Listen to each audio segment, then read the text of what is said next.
दोस्तों आखिरकार बजट पर एक सस्पेंस तो खत्म हो चुका है कि 1 फरवरी को ही आएगा बजट, क्योंकि इस बार एक्चुअली 1 फरवरी को संडे यानी रविवार मिल रहा है। इसलिए इस बात की चर्चा थी कि आखिर रविवार को सरकार बजट पेश करेगी या नहीं। तो फाइनली राष्ट्रपति की मंजूरी मिल चुकी है। संसद का बजट सत्र 28 जनवरी से शुरू होगा। 2 चरणों में चलेगी सदन की कार्यवाही और इतिहास में पहली बार रविवार को पेश होगा आम बजट। सरकार ने ऑफिशियली तारीखों का ऐलान भी कर दिया है। ऐसे में अब सबसे बड़ा सवाल ये है कि आने वाले बजट 2026 में आम आदमी को क्या क्या मिल सकता है। इनकम टैक्स से लेकर प्राइवेट नौकरी करने वालों तक आखिर बजट में किन बड़ी घोषणाओं की उम्मीद इस बार भी बरकरार है। क्या बजट में आम आदमी की बचत बढ़ाने वाले भी कुछ ऐलान किए जाएंगे? तो चलिए दोस्तों देखते हैं आज के इस वीडियो में बजट 2026 की 10 बड़ी संभावित घोषणाएं। सबसे पहला अपडेट देखिए, कस्टम्स में बड़े बदलाव की तैयारी कर रही है सरकार। बजट 2026 में बड़ी राहत मिल सकती है। एफएम यानी फाइनेंस मिनिस्टर निर्मला सीतारमण की तरफ से संकेत दिया गया है कि इस बार के बजट में कस्टम विभाग कई सारे नियमों को आसान बनाने जा रहा, जिससे कि हमारे देश के एक्सपोर्ट वगैरह को बढ़ावा मिलेगा और इंपोर्ट एक्सपोर्ट का काम करने वाले कारोबारियों को भी राहत मिलेगी। और वहीं एक अपडेट ये है दोस्तों कि क्या बजट 2026 में क्रिप्टो करेंसी को लेकर भी सरकार बड़ी घोषणाएं कर सकती है। इथेरियम, बिटकॉइन वगैरह इस तरह की क्रिप्टो करेंसी के मार्केट को रेगुलेट करने का भी सरकार प्लान कर रही है। तो दोस्तों मनी कंट्रोल की रिपोर्ट के मुताबिक अब बजट 2026 में क्रिप्टो कम्युनिटी को राहत की उम्मीद मिल सकती है। माना जा रहा है कि सरकार क्रिप्टो टैक्स और नियमों में बदलाव कर सकती है ताकि क्रिप्टो निवेश बढ़े।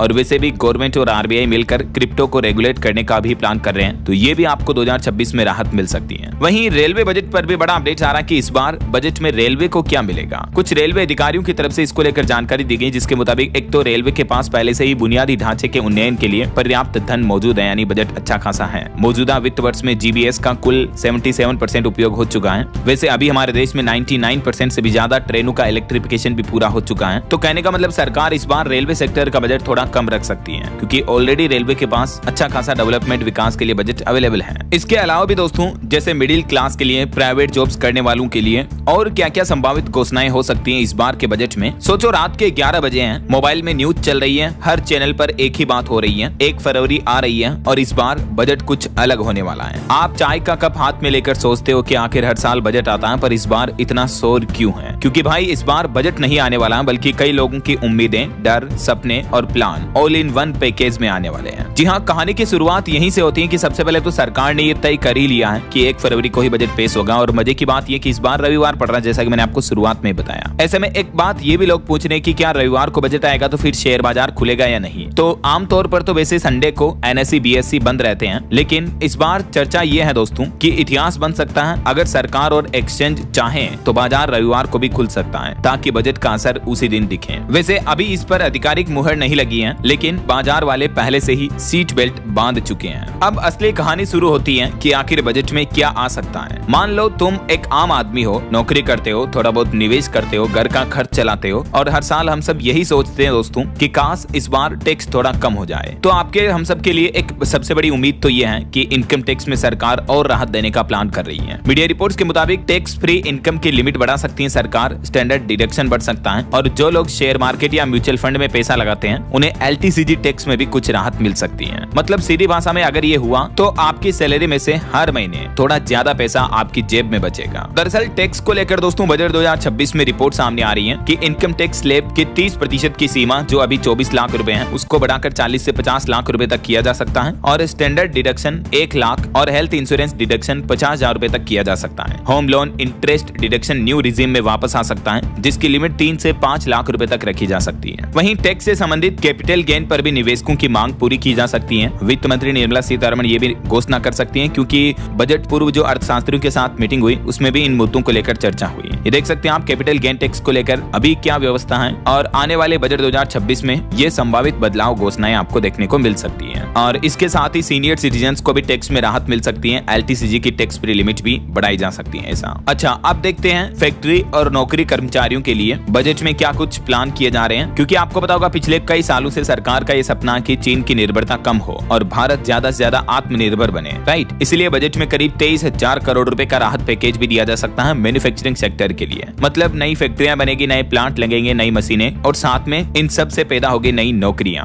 तो अगर सरकार का ये प्लान सही से चला तो आने वाले सालों में कई युवाओं को काम मिल सकता है, जो हमारे देश की एक बड़ी समस्या है बेरोजगारी, तो उससे राहत मिलेगी, ज्यादा से ज्यादा रोजगार क्रिएट होंगे, कई छोटे और शहरों में भी बड़े बड़े उद्योग काम धंधे लग सकते हैं। इसके साथ ही अब एक और दर्द की बात आती है कस्टम ड्यूटी और आयात। वैसे कई सारी कंपनियों की ये शिकायत होती है दोस्तों दोस्तों कि कच्चा माल मंगाना महंगा पड़ता है, क्योंकि कस्टम ड्यूटी, इंपोर्ट ड्यूटी वगैरह बहुत ज्यादा होती है, प्रोसेस बहुत उलझा हुआ है। इसलिए सरकार बजट में प्लान कर रही है कस्टम ड्यूटी को आसान करने और पुराने झगड़ों पर एक तरह की माफी योजना MST स्कीम लाने की भी चर्चा की जा रही है। तो अगर ऐसा हुआ तो इंपोर्ट एक्सपोर्ट का बिजनेस करने वालों को भी लिए भी राहत मिलेगी, जो मैंने आपको बताया। इससे हमारे मार्केट में कुछ थोड़ी बहुत चीजें सस्ती भी हो सकती है, तो महंगाई से भी राहत मिल सकती है। अब बात करें बुजुर्गों की, तो बहुत से सीनियर सिटीजन कहते हैं कि यार दवाइयां महंगी है, खर्च बढ़ रहा है, टैक्स भी देना पड़ता है। तो इसलिए उम्मीद है सरकार सीनियर सिटीजन को अलग से टैक्स में कुछ राहत दे सकती है और निवेश से मिलने वाली कमाई पर भी टैक्स फ्री लिमिट बढ़ाई जा सकती है। जैसे म्यूचुअल फंड, SIP वगैरह स्टॉक मार्केट इन्वेस्टमेंट से जो मिलने वाला रिटर्न होता है उसको सीनियर सिटीजन के लिए थोड़ा बहुत बेनिफिशियल किया जा सकता है टैक्स के रिगार्डिंग। मतलब लोगों को बुढ़ापे में थोड़ी चैन की नींद मिलेगी।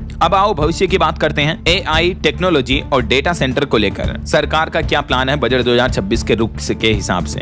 तो सरकार चाहती है कि भारत सिर्फ यूजर बेस्ड ना बने बल्कि दुनिया का AI हब भी बने। मतलब AI का यूजर ना रहे बल्कि AI क्रिएटर रहे, ऐसा।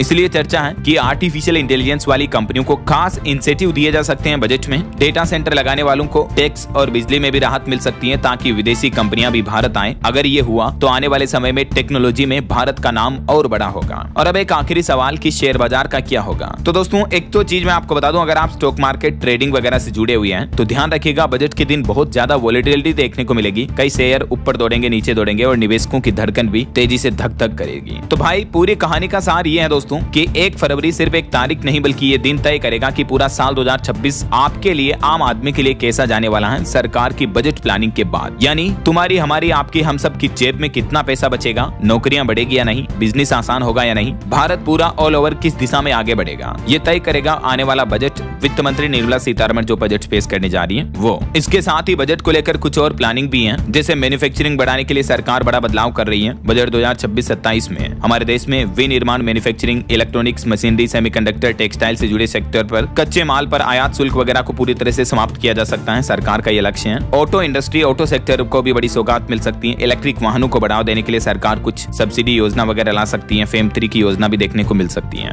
और AI यानी आर्टिफिशियल इंटेलिजेंस पर तो मैंने आपको बताया ही, भारत को दुनिया का AI हब बनाने के लिए भी केंद्र की नरेंद्र मोदी सरकार बजट 2026 में ये कुछ बड़े ऐलान कर सकती है, क्योंकि रिपोर्ट्स आ रही हैं कि AI को अपनाने से साल 2035 तक भारत की GDP में $1.7 ट्रिलियन का इजाफा यानी बढ़ोतरी हो सकती है। तो कहने का मतलब सरकार इसे केवल एक तकनीक के रूप में नहीं देख रही है बल्कि आर्थिक विकास के इंजन के रूप में देख रही है। वैसे भी आजकल तो इंडस्ट्री में AI कितना अनिवार्य हो चुका है। AI की वजह से प्रोडक्टिविटी बढ़ रही है, तो कंपनियां भी उन कर्मचारियों को ज्यादा प्रीफर करती हैं जो AI जानते हैं, AI से रिलेट करके वर्क कर सकते हैं, उनके साथ कॉम्बिनेशन बिठा सकते हैं, राइट। इसीलिए तो मैं भी आपको दोस्तों आए दिन DLS न्यूज के माध्यम से कहता रहता हूँ कि यार AI को सीखो, किस तरह से ChatGPT, Google Gemini, perplexity, Leonardo AI, इस तरह के AI टूल्स कैसे काम करते हैं, आप इन टूल्स का इस्तेमाल अपनी डे टू डे लाइफ में कैसे यूज कर सकते हो। तो AI के रिगार्डिंग एक complete A to Z course बनाया दोस्तों मैंने नए साल 2026 में। आप भी अपनी AI जर्नी को शुरू कर सकते हैं इस कोर्स को ज्वाइन करके, जिसका लिंक मैं आपको इस वीडियो के नीचे डिस्क्रिप्शन में दिए जा रहा हूँ। इसके अलावा अगर आप YouTube जर्नी भी शुरू करना चाहते हो तो उस पर भी एक डेडिकेटेड कोर्स मैंने बना रखा है, तो आप उसे भी चेकआउट कर सकते हो। बहरहाल अपन आगे बढ़ते हैं। देखिए सरकार के कुछ और प्लान है। चाइना को पटकनी देने के लिए भी बजट में 23,000 करोड़ की सौगात दे सकती है सरकार। हमारे देश में